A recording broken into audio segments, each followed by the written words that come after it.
Hello, જય સીતળામાં. આજે હું શીતળા માતાની પૂજા કરી રહી છું. આજે રાંધણછઠ છે, પણ 12 વાગ્યા પછી શીતળા સાતમ શરૂ થાય છે અને શીતળા માતાની પૂજા કરી રહી છું. સરસ મજાનું મેં સુંદર ડેકોરેશન કર્યું છે, રંગોળી પાડી છે.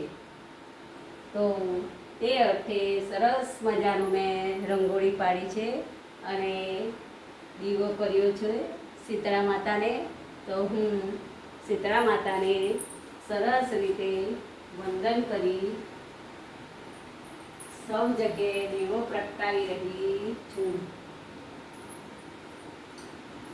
જય સીતળામાં, જય સીતળામાં,